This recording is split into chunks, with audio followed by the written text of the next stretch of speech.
Hey folks, Quill18 here with your guide to the Steam Summer Sale. So, basic strategy when it comes to approaching these things. There are many games all over that are currently on sale. There's not just this stuff on the daily deal. A lot of games are on sale. However, it is advised that you do not buy one of those miscellaneous on sale games until maybe the 30th, because what can happen is you might buy a game for 25% off and then next day, boom, 75% off.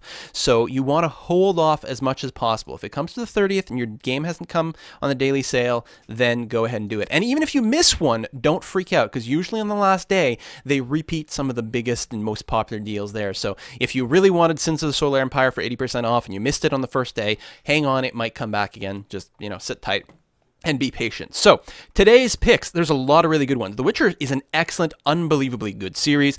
It's going to be kind of similar to something like a Fable or a Skyrim or something like that, but definitely sort of a more mature kind of tone to it. Very much more similar to something like Skyrim, but more story, less open sandboxy. It's sort of like a middle ground there between those two. It's not strictly linear, but it's not quite as roamy and unfocused as a Skyrim would be. Witcher 1, pretty good. Witcher 2, I believe, is considered to be quite a bit better. And of course, Witcher 3 is coming out right around the corner, so not bad. Dead Rising 3. I haven't actually played Dead Rising 3. It does suck that it's only 25% off, and it is a pre-purchase. And I always say, just don't, pre-purchasing things is usually a bad idea. You don't know if the game's going to be any good or anything, and so you might get yourself completely screwed. And it's only 25% off, but I mean, I guess if you really know you're going to be playing the game no matter what, it's a viable thing to do, but I don't know. Sins of Solar Empire, great sort of real-time strategy 4X game. This is not going to be something that's similar to something like Master of Orion or Galactic Civilization, for example. It's a little bit more sort of like a StarCraft-y kind of thing. I mean, obviously not in the way it actually plays, but in that sort of real-timey, expand, build ships, group select them, send them out to attack an enemy, that sort of thing. But it is really epic space combat that is a really wonderful game. I haven't played it much personally because I'm more of a empire building game, and this is more of a sort of like ships fighting in space kind of game, but it is really good, and a lot of people really adore this quite a bit, and it does have fantastic multiplayer as well, so you can get a 4-pack bundle and play with your friends and blow them up. That would be great. Democracy 3, 66% off at $8.50, despite the fact that this game looks like one of the most boring things you have ever seen in your life. It is extremely fun. If you check my channel, I'll try to put links down in the description box to some of my gameplay of this. It is really exceptionally fun to play, to try to like play politics and run a country, despite the fact that, again, the UI looks incredibly dull, but it is quite compelling as a political simulation. It is single player, but it is actually really fun to play this with a couple of friends in front of the same screen and try to negotiate what happens. And the DLCs are each 25% off as well, and they're certainly not critical. They just sort of add some more decisions and this and that. And so I don't think you need to get these two to get the full enjoyment of the game. Just get the base game to start off with, and then if you enjoy it and you want more variety, then you can get the DLC later. Even without the discount, it's still pretty cheap at $5 each. So there you go. Don't Starve is a very cool, it's a hard game to describe. It's a survival crafting indie feeling game with permadeath and kind of random map generation, so it's got that sort of like quote-unquote roguelikiness about it, but it's a very atmospheric survive in the wilderness kind of game with some psychological aspects. Does this come... Here's the Reign of Giants DLC as well that can be included, and I don't know if it's got the multiplayer in there yet. I know it's been announced. I think it's called Don't Starve with Friends or something to that effect. I don't think it's out. Oh, there we go. Don't Starve Together. There you go. Officially coming summer 2014, so there will be multiplayer at some point, which I actually think will add a lot to this game, but it's not bad as is. Again, very cool if you like that sort of survival, semi-horror kind of crafting survival game. It's the sort of thing that'll make you think of Minecraft and Terraria and all those things in ways some of the mechanics work, but the game is completely different. And at $3.74 USD, very cheap. Obviously, international audiences might get screwed. Far Cry is a series I have not played yet, and I think it's kind of a shame because I think I would very much enjoy playing this. Open world, first-person shooter game with some interesting story elements. I believe it's really highly rated, yeah. I mean, again, Metacritic is not everything, but that gives you an idea that, yeah, okay, people consider this to be a pretty solid game. Triple A title kind of thing. When you're talking about a triple A title that's under $10, that's not a bad deal. I own it, never played it. But, you know, I have kind of a full schedule when it comes to gaming. Divinity Original Sin, only 20% off, which is a shame, but it was well, I was going to say just released. It's still technically in early access. And again, big warnings, you know, it's an early access game. Is it ever going to be finished? Is it going to be good when finished? The thing is, there's a lot already in here at this point.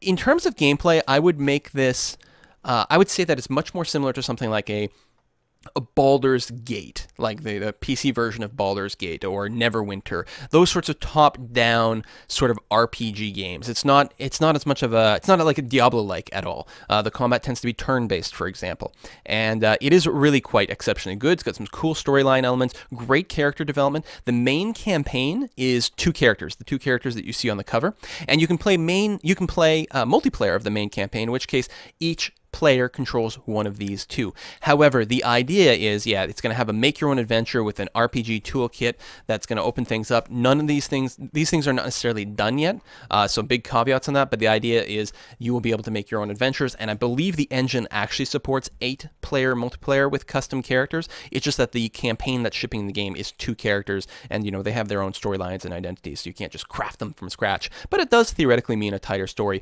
I'll put a link down below with some of my gameplay of that. I haven't done extensively, but it's quite interesting. Still pricey, and I can't tell you an actual review. I can only give you a sort of generic idea of what the game is like. DayZ. Here's another early access game and a whopping 15% off. But, you know, DayZ has got a whole lot of hype around it.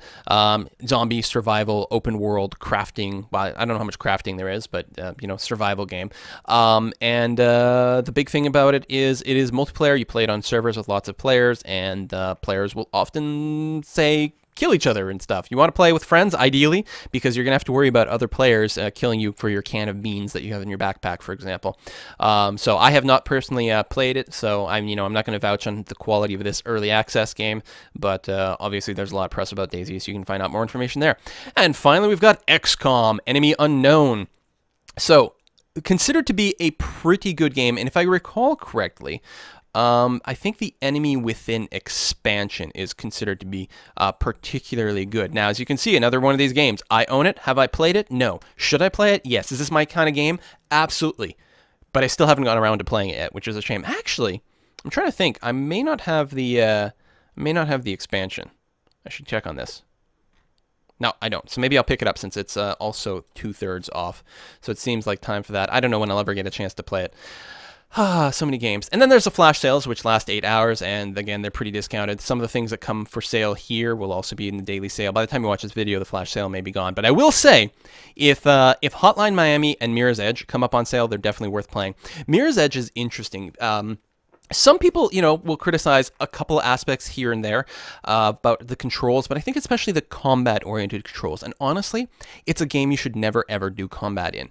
It is a free-running, beautifully kind of, I was going to say atmospheric, and it definitely is. And usually when people say atmospheric, they think of like sort of dark and dingy, but it's not like that. It's brightly colored, like almost overly clean city layouts for a reason. It's pretty adrenaline-filled. I really enjoyed this. I finished this game, and I got the achievement, well, this was on the PlayStation, but I got the achievement for not killing a single person, you know, never firing a gun at a human being kind of achievement. And honestly, I think that's the better way to play this game, because the combat, I mean, it's not meant to be like that. I can't, this game is fantastic, and people have been crying for a sequel forever because this came out in 2009 apparently.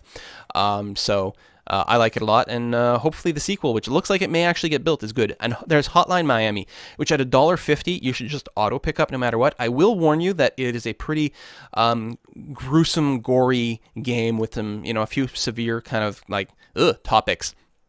So it's not for the faint of heart, but it is an exceptionally, exceptionally good game that is sort of like a, it's so hard to describe, top-down, sort of retro graphic, tactical clearing a room thing, both fast-paced but can also be slow if you're thinking. It's so impossible to describe. You just have to play it. Be ready for the ultra-violence, though. It is absolutely a bloody, gory game. So there you have it. I will try to make a few more of these videos whenever I can to point out some good deals. But overall, the strategy, do remember, only buy stuff that comes up on the daily or flash sales until the very last day of the sale. Ignore anything else that might happen to be on sale. See you next time, folks. Bye-bye.